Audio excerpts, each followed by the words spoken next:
Hello friends, today we will discuss about the Addison's disease. Okay, but before discussing the Addison's disease, we will discuss about the anatomy of the adrenal gland. Okay, so adrenal gland is also known as suprarenal glands. Okay, they are in a pair.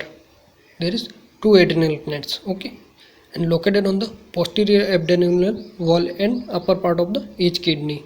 Okay, now shape. Right suprarenal gland is triangular in shape and left suprarenal gland is semilunar in shape. Now we will see the picture of adrenal gland. Okay. So there is, we can see the two kidneys, right and left. On the top of the both kidneys there is adrenal gland. Okay. So on the right kidney there is right adrenal gland. Shape of the right adrenal gland is triangular in shape. Okay. On left adrenal gland, shape of the left adrenal gland is semilunar in shape. Okay. So part of the adrenal glands, there is two part, adrenal cortex and adrenal medulla. In this picture we can see the there is two parts of the adrenal glands, adrenal cortex and adrenal medulla. Okay, that adrenal cortex is outer part and adrenal medulla is inner part. Okay, so adrenal cortex is composed of the three zones, that is the outer zone is glomerulus, the middle zone is fasciculata and the inner zone is reticularis. Okay, the outer zona zona glomerulosa secrete the mineralocorticoids. Okay, the middle zona fasciculata secrete the glucocorticoids and inner zona reticularis secrete the androgen hormone. Okay, the adrenal medulla is composed of the chromaffin cells. Okay, these chromaffin cells secrete the adrenaline and non-adrenal hormone. Okay, now we will discuss the Addison disease. Introduction. Addison disease is an autoimmune inflammation of the adrenal gland resulting in their gradual destruction and inability to make sufficient amount of adrenal hormone. Okay, so Addison disease is an autoimmune inflammation. Inflammation will be occur in the adrenal gland. Autoimmune means our immune system attack our own body cells. That is the autoimmunity. Okay, so inflammation will be occur in the adrenal gland. Due to that inflammation, adrenal tissue will be get destroyed, or destruction will be occur in the adrenal gland. Due to that destruction, that is the adrenal gland or make inability to make sufficient amount of adrenal hormone. Okay, next is definition. Definition is Addison disease is defined as adrenocortical insufficiency from a primary cause or secondary cause. Okay, if adrenocortical insufficiency is there, that will lead to Addison's disease. Okay, that may be primary cause or secondary cause. Okay, so primary cause is hypofunction of the adrenal cortex.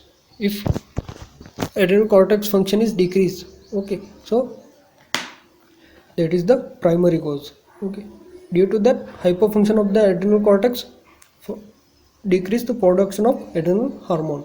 Secondary cause is lack of pituitary ACTH secretion. Pituitary ACTH means adrenocorticotropic hormone.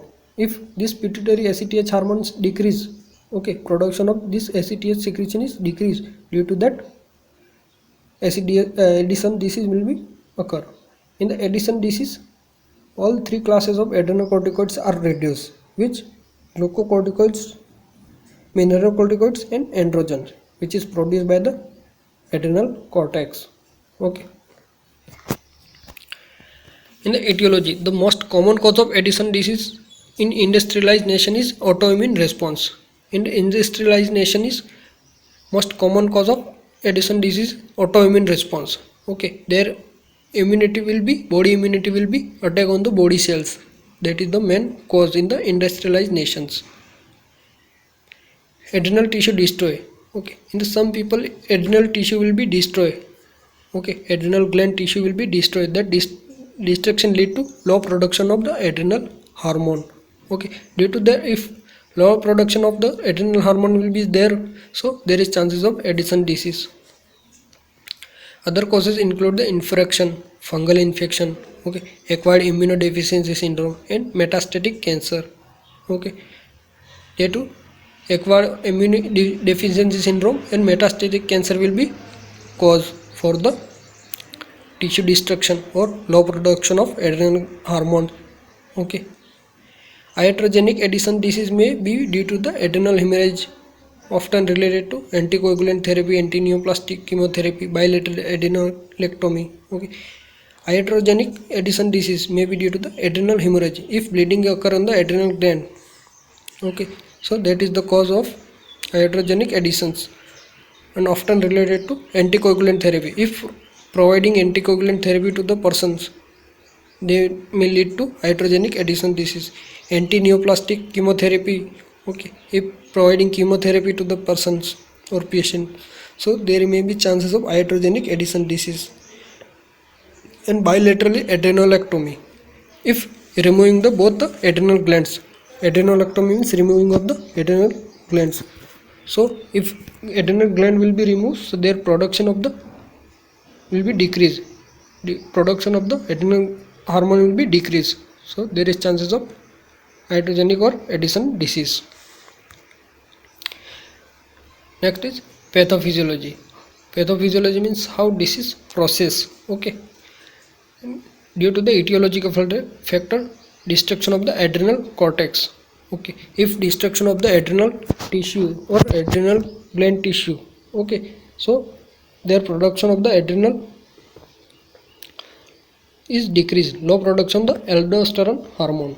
Okay, due to the low production of aldosterone hormone, sodium and water loss with the potassium retention. It means sodium and water will be lost with the urine. Okay, and potassium will be increased or present in the blood. Okay, due to that sodium and water loss, decrease blood volume.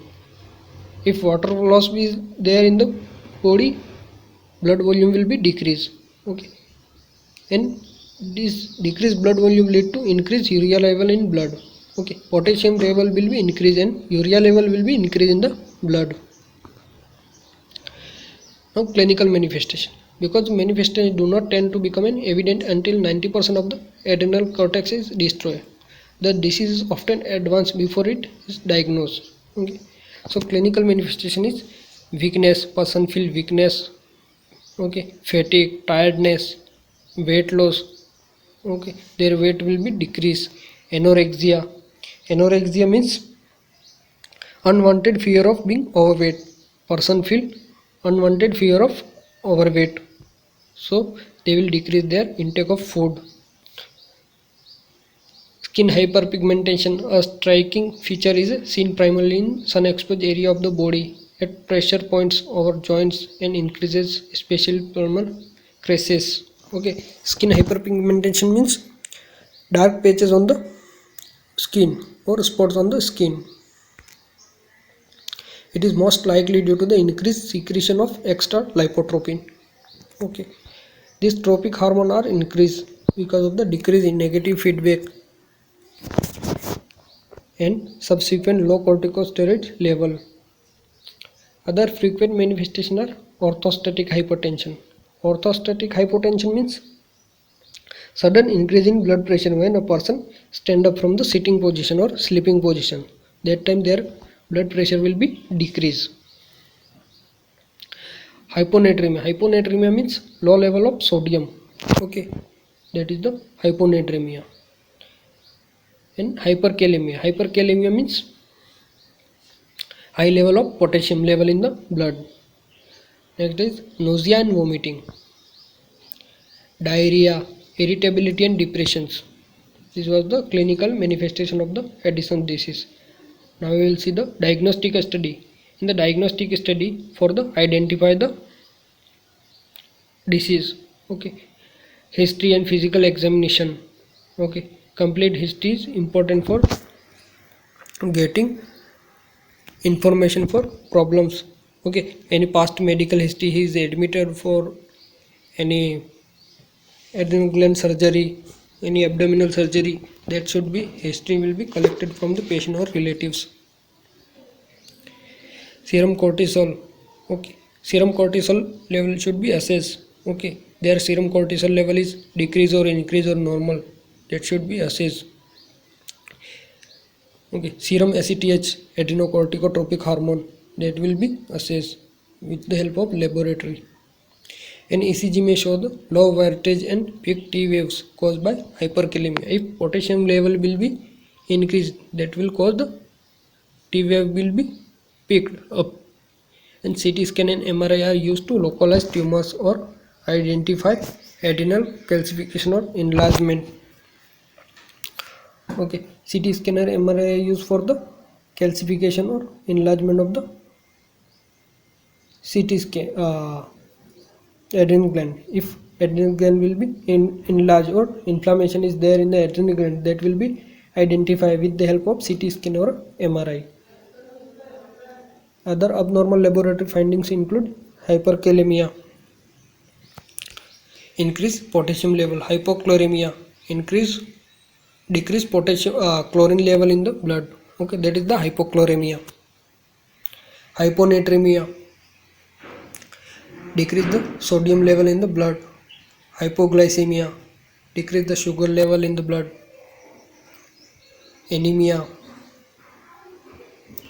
Anemia means decrease the RBC level in the blood. Okay, or dysfunction of the RBC level.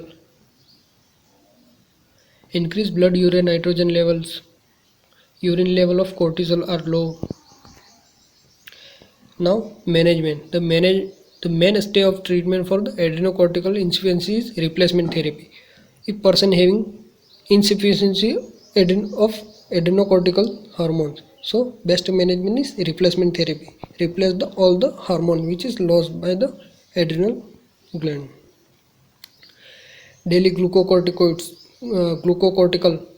example hydrocortisone, replacement 2/3 on awakening in the morning and 1/3 in red afternoon.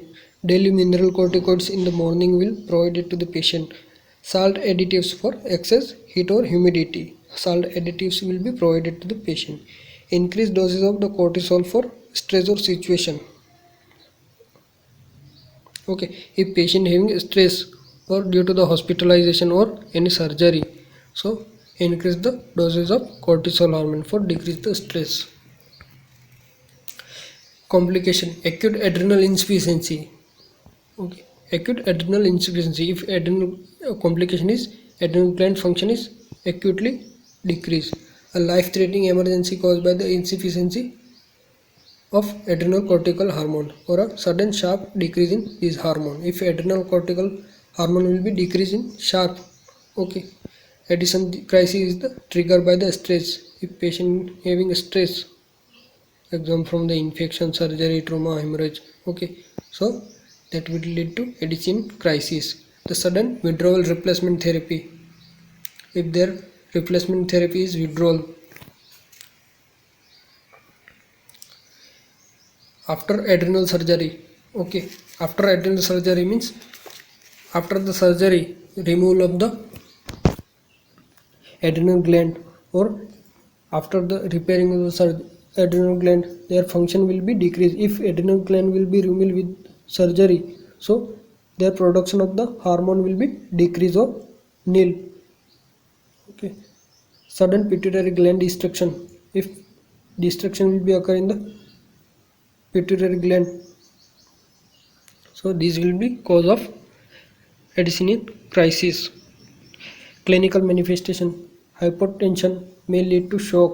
Hypotension, low level of fluid, if their fluid level will be decreased, so patient will go in shock. Tachycardia means heartbeat will be increase. Dehydration, decrease fluid level in the body. Okay, hyponatremia, decrease sodium level in the blood. Hyperkalemia, increase potassium level. Hypoglycemia, decrease sugar level in the blood. Fever, weakness, confusion, these are the clinical manifestations. Confusion, why? Because of low fluid volume. Due to the low fluid volume, okay, their activity will be decreased, and due to the hyponatremia, hypoglycemia, patient will be in confusion. Severe vomiting, diarrhea, pain in the abdominal, Okay. Management. Addison crisis is a life-threatening emergency requiring aggressive management. Okay. For this complication, management is required. Aggressive management is required for this emergency problems. Treatment must be directed toward the shock management and high doses. Okay. Treatment will be provided for the shock first. Okay. Then management high doses hydrocortisone replacement will be provided to the patient. Large volume of the 0.9% saline solution and dextrose are administered to reverse the hypotension, okay, and electrolyte imbalance until BP return to normal. Till BP will become in the normal, 0.9% saline will be administered to the patient and dextrose are administered to patient, okay, for decrease the hypotension. Nursing management, fluid volume deficit related to hypovolemia as evidenced by loss of sodium level. Activity intolerance related to weakness, fatigue and muscle aches. Knowledge deficit related to disease condition as evidenced by again and again asking question. Self-care deficit related to weakness, fatigue, muscle ache. Now we will see the nursing intervention. What nursing care will be provided to the patient. Okay. Assess the vital sign and sign of fluid volume deficiency and electrolyte imbalance. Assess the vital signs. Okay. 4 hourly, 2 hourly. That will be assessed and mentioned on the paper for the recording. Sign of the fluid and volume and deficient and electrolyte imbalance. Assess the sign of fluid volume deficient and electrolyte imbalance. That will be informed to the doctor. Monitoring the client while correcting the fluid and electrolyte balance. While correcting the fluid and electrolyte balance, monitor the patient for the providing from the over fluid. Okay. Establish baseline data regarding mental status, vital signs and weight. That data will be established. Often a complete medication history. Collect a complete medication history from the patient. Glucocorticoids are usually given in divided doses, 2/3 in the morning and 1/3 in the afternoon. Help in daily living activity. Help to the patient in their daily living activity. If patient is not able to do their activity, so help. Patient teaching, name, dosage and action of the drugs will be teach to the patient. Symptoms of the overdose and underdose. Whatever symptom is there, that will be explained to the patient, okay, for see and inform to the doctor and contact with the doctor. Condition requiring increased medication. If their condition requiring increase, if they need to increase their medication, okay, so increase the medication. Need for lifelong replacement therapy. For explain them for the need of lifelong replacement therapy and need for lifelong medical supervisions, need for medical identification device and prevention of falls. That will be explained to the patient for improve the condition. Thank you.